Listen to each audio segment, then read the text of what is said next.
திண்டுக்கல் மாவட்டம் பழனி தண்டாயுதபாணி மடத்துக்கு சொந்தமான 100 கோடி ரூபாய் மதிப்புள்ள இடத்தை கடந்த 3/7/2026 ஜாயின்ட் 1 சப் ரிஜிஸ்டர் பதிவு பண்ணதுக்கு எதிராக பல்வேறு தரப்புகளிலிருந்து வினாக்கள் எழுப்பப்பட்டதால் இறுதிக்கட்டமாக 16/7/2026 பழனி அடிவாரம் காவல்துறையினர் ஒரு முதல் தகவல் அறிக்கையை பதிவு பண்ணாங்க. அந்த முதல் தகவல் அறிக்கையில் பழனி தண்டாயுதபாணியோட லேண்ட் சூப்பரண்டன்ட் வழக்கு கொடுத்திருந்தாரு. அதில் 100 கோடி ரூபா பெருமானம் உள்ள அந்த இடத்தை அபகரிக்கும் நோக்கத்தில் ஏற்கனவே பல்வேறு வழக்குகள் உயர்நீதிமன்றத்திலையும் உச்சநீதிமன்றத்திலையும் தொடுக்கப்பட்டு அது அந்த மடத்துக்கு தான் சொந்தமானது. பிளஸ் அங்கே ஃபிட் பர்சன் ஹெச்ஆர்என்சி அப்பாயின்ட் பண்ணியிருக்கு. இந்த சூழ்நிலையில் இங்கே பதியக்கூடாது அப்படிங்கிற பல்வேறு ப்ரொசீடிங்ஸை மறைச்சு பதிவுத்துறை அதிகாரிகள் திரு ஜஸ்டிஸ் மணிகண்டன் என்பவர் கொடைக்கானலிருந்து டெப்டேஷனில் போட்டு சுமார் 100 கோடி மதிப்புள்ள அந்த இடத்தை 2 கோடி ரூபா வேல்யூவா போட்டு ஒரு தனிநபர் 2 தனிநபருக்கு பதிவு செய்து கொடுத்திருந்தார். அந்த வழக்கு தற்போது தாவேக அரசு இருக்கக்கூடிய அமைச்சர்கள் இருவரிடம் பல்வேறு கேள்விகள் கேட்கப்பட்ட பின்பு இது சூடு பிடிச்சிச்சு. இது சம்பந்தமா நாங்க மதுரை உயர்நீதிமன்ற கிளையில் அதிமுக முன்னாள் எம்எல்ஏ திரு வேணுகோபால் சேனாதிபதி அவர் பழனியோட முன்னாள் எம்எல்ஏ அவர் சார்பாக நாங்கள் இந்த வழக்கு 2 துறை சம்பந்தப்பட்டது.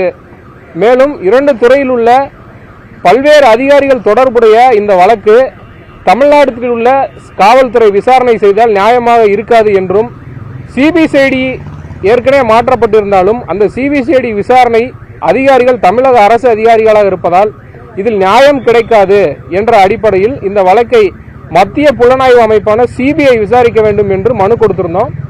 அந்த மனு ஏற்கனவே பட்டியலிடப்பட்டது. அந்த மனுவோடு சேர்ந்து திராவிட முன்னேற்ற கழகத்தை சேர்ந்த ஒரு முன்னாள் சேர்மன் மற்றும் இன்னொரு நபரும் சேர்ந்து மனு தாக்கல் பண்ணிட்டாங்க. எல்லா வழக்கையும் ஒன்று சேர்த்து இன்னைக்கு போட சொல்லி நீதிமன்றத்தில் போட்டிருந்தாங்க. இன்று வழக்கு பட்டியலிடப்பட்ட பொழுது அரசுக்கு ஆஜரான அரசு தலைமை வழக்கறிஞர் திரு பப்ளிக் ப்ராசிக்யூட்டர் இவங்களுக்கு லோக்கல் ஸ்டாண்டே கிடையாது இந்த வழக்கை தாக்கல் பண்றதுக்கு அப்படின்னு அவர் வாதத்தை முன் வச்சாரு.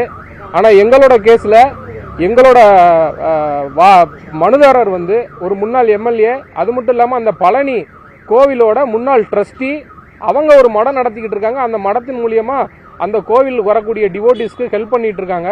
அதனால இந்த கோவில் நிலத்தை கேள்வி கேட்கறதுக்கு எங்களுக்கு உரிமை இருக்கு அப்படின்னு எங்க வாதத்தை முன் வச்சோம். அதே போல ஏற்கனவே தொடுத்த மற்ற வழக்கறிஞர்கள் அவருடைய வாதத்தை முன் வச்சாங்க. இப்போ நீதிமன்றம் என்ன சொல்லியிருக்குன்னா, தற்போது விசாரணை என்ன நிலைமையில இருக்கு அப்படிங்கிற ஸ்டேட்டஸ் ரிப்போர்ட்டை தமிழக அரசு 5/8/2026 நீதிமன்றத்தில் ஃபைல் பண்ணணும் அப்படின்னு ஒரு உத்தரவு போட்டிருக்காங்க.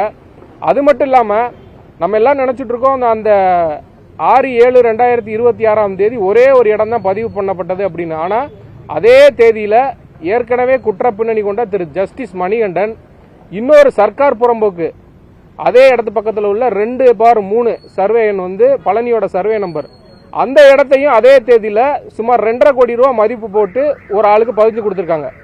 அப்ப இதோட பேக் போன் யாருங்கிறத கண்டுபிடிக்கணும். உயர்ந்த அதிகாரிகள் இருக்காங்களா, இல்ல அரசியல் தலையீடு இருக்கா, இல்ல மந்திரிகளோட தலையீடு இருக்கா என்பதை விசாரிச்சு உண்மையை வெளிக்கொண்டு வரணும். அப்படின்னா இதுக்கு மத்திய புலனாய்வு அமைப்பான சிபிஐ விசாரணை செய்தாதான் இதுக்கு உண்மை வெளிவரும் அப்படிங்கிற நோக்கத்தில் தாக்கல் பண்ணப்பட்ட இந்த வழக்கு இன்று நீதிமன்றத்தால் ஏற்றுக்கொள்ளப்பட்டு 5ஆம் தேதி ஒத்திவைக்கப்பட்டிருக்கு.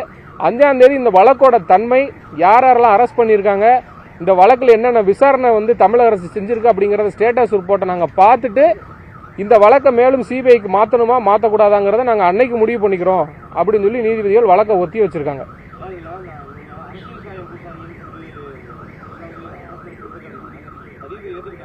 சார் அவங்க நாங்கள் முன்னாள் எம்எல்ஏங்கிறனால அரசியல் சாயம் பூசுறாங்கன்னு சொல்லி பப்ளிக் ப்ராசிக்யூட்டர் சொன்னார். ஆனால் நீதிபதிகள் எங்ககிட்ட கேட்டார், உங்களோட பேக்ரவுண்ட் என்னன்னு கேட்டார். நான் அந்த கோயிலோட முன்னாள் ட்ரஸ்டி அப்படிங்கிறத சொன்னோம்.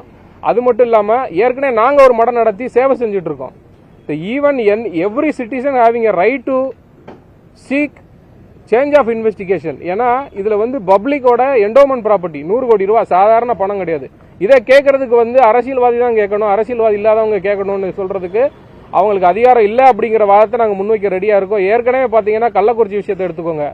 ஒரு முன்னாள் எம்எல்ஏ திரு இன்பதுரை அவர்கள் தான் தாக்கல் பண்ணி அந்த வழக்கை சிபிஐக்கு மாத்தினாங்க.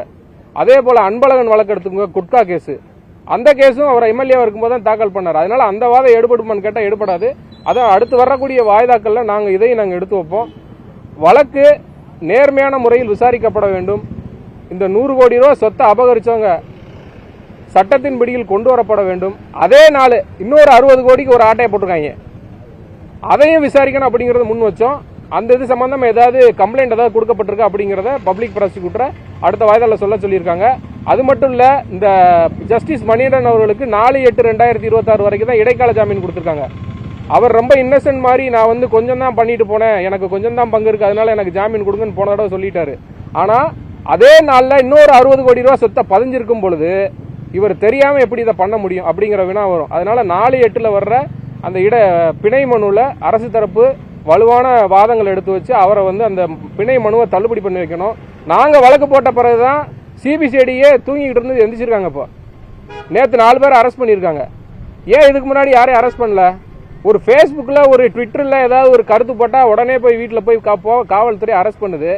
ஆனால் இப்படி 100 கோடி ரூபா ஊழல் நடந்த இந்த சம்பவத்தில் 16/7/2026 போட்ட எஃப்ஐஆருக்கு ஏன் வந்து நேற்று வரை நடவடிக்கை எடுக்கப்படலை?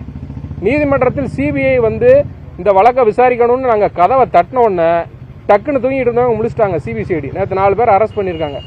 மேலும் மாவட்ட பதிவாளர் இதுவரை இந்த வழக்கில் குற்றவாளியை இணைக்கப்படலை. ஏன்னா டெப்டேஷன் அவர் தான் போட முடியும். டெப்டேஷன் டிஸ்ட்ரிக்ட் ரிஜிஸ்ட்ராரா போட்டாரா, இல்லை மேலே இருந்து செக்ரட்டரி சொன்னாரா, இல்லை மந்திரி சொன்னாரா அப்படிங்கிறதெல்லாம் விசாரித்து உண்மையை கண்டுபிடிக்கணும். அப்படின்னா தாவேக அரசே இதுக்கு முன் வந்து அவங்க ஊழலற்ற அரசுன்னு வந்து தன்னை பிரகடனப்படுத்திக்கிறாங்க. அவங்களே முன் வந்து இந்த வழக்கை சிபிஐக்கு மாற்றிட்டா என்ன, ஆனால் மாற்றுவாங்களா அப்படிங்கிறது கேள்விக்குறி.